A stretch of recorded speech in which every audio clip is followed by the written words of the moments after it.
नमस्कार, मैं दुष्यंत उपाध्याय। बांग्लादेश में नई सरकार का गठन होते धीरे धीरे हालात बदलते हुए दिखाई दे रहे हैं। पीएम बनते ही तारिक रहमान भारत को लेकर जिस तरह की दिलचस्पी दिखा रहे हैं और भारत भी जिस तरह की पहल कर रहा है, वो कहीं ना कहीं दोनों देशों के रिश्तों में मजबूती की ओर सकारात्मक कदम है। बांग्लादेश की कमान संभालते ही तारिक रहमान ने जो भी बयान दिए हैं या फैसले लिए हैं, वो इस बात का पुख्ता सबूत है कि पिछले 18 महीने से दोनों देशों के बीच जो तनाव बना हुआ था, अब वो जल्द खत्म होने वाला है और फिर से विकास और शांति के रास्ते खुलने वाले हैं। जहां तारिक रहमान ने हिंदुओं को लेकर कट्टरपंथियों की जमात को सख्त चेतावनी दी है कि किसी भी कीमत पर हिंदुओं के खिलाफ हिंसा बर्दाश्त नहीं की जाएगी। साथ ही कैबिनेट की पहली मीटिंग में विकास वाली नीति के साथ सरकार चलाने के एजेंडे को सबके सामने रख दिया है। यही नहीं बल्कि कट्टरपंथियों की कठपुतली बनकर भारत के खिलाफ नफरत फैलाने वाले मोहम्मद यूनुस के उन फैसलों को भी बदलना शुरू कर दिया है जिनको लेकर काफी बवाल मचा हुआ है। इसके अलावा भारत विरोधी अफसरों पर भी एक्शन तेज कर दिया, उन्हें सस्पेंड करना शुरू कर दिया है। नफरती गैंग के खिलाफ तारिक रहमान के सख्त रुख को देखकर भारत ने भी बांग्लादेश के साथ संबंधों को और मजबूत करने की पहल शुरू कर दी है। इसके लिए भारत ने बहुत बड़ा फैसला लेने की तैयारी कर ली है।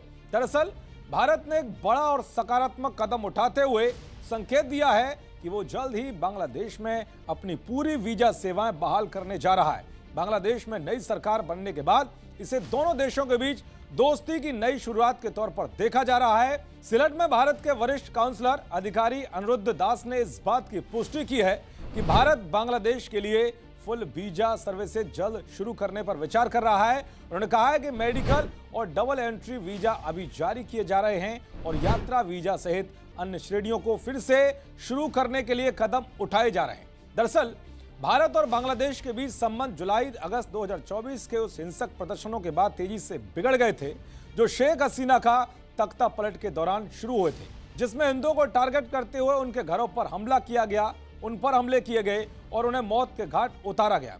इस दौरान भारत विरोधी बयानबाजी भी खूब की गई। कई भारत विरोधी कट्टरपंथियों को जेल से रिहा भी कर दिया गया था। कट्टरपंथियों की जमात के आगे यूनुस ने सरेंडर करते हुए उन्हें खुली छूट दे दी थी। शेख हसीना के भारत भागने के कुछ ही दिनों बाद भारी अशांति के बीच 8 अगस्त 2024 को भारत ने पहली बार पूरे बांग्लादेश में अपनी वीजा सेवाओं को पूरी तरह से निलंबित कर दिया था।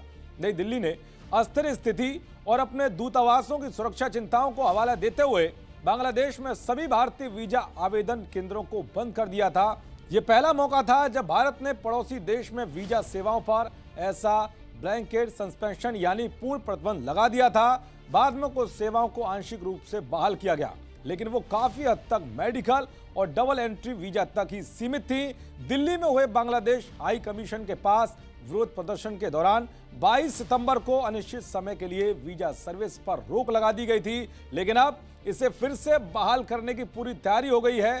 तो वहीं बांग्लादेश की राष्ट्रीय टीम के पूर्व फुटबॉलर और खेल मंत्री अमीनुल हक ने भारतीय क्रिकेट कंट्रोल बोर्ड और भारत के साथ संबंधों को सुधारने की मंशा जाहिर की है।